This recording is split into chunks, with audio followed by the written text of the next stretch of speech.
This weekend, the G20, an informal organization comprised of 20 of the world's leading economies, met in India to discuss issues of contemporary global politics. While most of the G20 members were represented by their respective heads of state, neither Russia's President Vladimir Putin nor China's Premier Xi Jinping were present at the meeting. But what exactly did the G20 meeting accomplish? Hey everyone, I'm Noah Zerbe. I'm a professor of global politics at California State Polytechnic University Humboldt. Welcome to Global Explainer, where I explore the concepts and theories behind current events in the international system. The G20 is an international forum comprised of 19 individual countries plus the European Union, which together account for a staggering 85% of the world's total economic output, about 3/4 of global trade, and about 60% of the world's population. The G20 countries include the United States, Germany, India, Japan, China, and many more.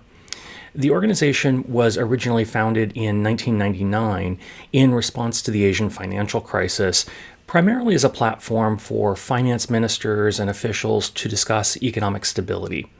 However, it quickly evolved to address broader global issues, becoming a leader-level summit in 2008 during the global financial turmoil. It now meets annually to coordinate national economic policies and to discuss issues of mutual interest, not just around economic and financial matters, but more broadly as well. Indeed, the G20 has addressed topics as wide and varied as the Iranian nuclear program, the need for a ceasefire in Syria, and the war in Ukraine, among many, many others. The G20 is an interesting group, in part because, despite its importance and influence, it's not a permanent institution with headquarters or office or staff.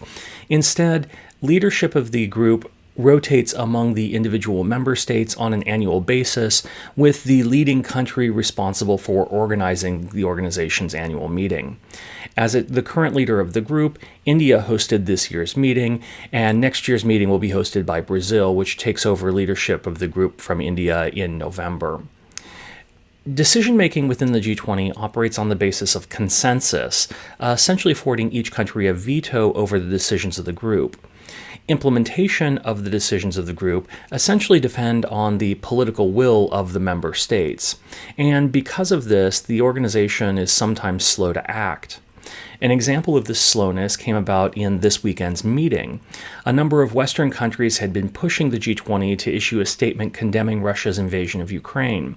Instead, the final group statement said that all states must refrain from the threat or use of force to seek territorial acquisition, without naming Russia explicitly. And in some ways, that statement represented a step back from the language the group issued after its 2022 meeting, which stated that most members strongly condemned the war in Ukraine. Any broader agreement likely would have been impossible to reach given both Russia and China's opposition to inclusion of stronger language. One area where the G20 did make significant progress this weekend was expanding the membership of the group to include Africa.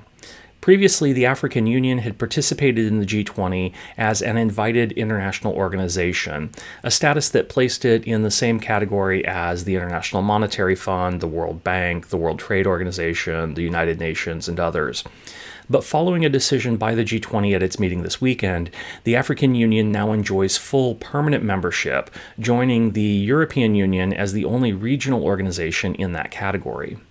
This expansion reflects the dynamic nature of international relations and will no doubt complicate future decision-making within the organization.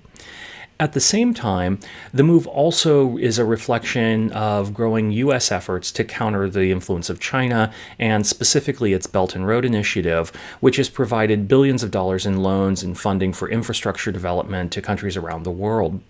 At the G20, U.S. President Joe Biden announced a plan for a new rail and shipping corridor that would directly connect India through the Middle East to Europe, all part of a long-term push to counter the closer connections across the region and China's growing reach. The final statement also addressed a variety of other international issues, including climate change, cryptocurrencies, and the need to reform multilateral development banks. I'll link to the final statement below if you want to read it for yourself. But that's it for now. If you found this video informative, please like and subscribe to get the explainers as I release them. And if you have any questions or suggestions for future topics, feel free to leave those in the comment section below. Thanks for watching, everyone. Bye.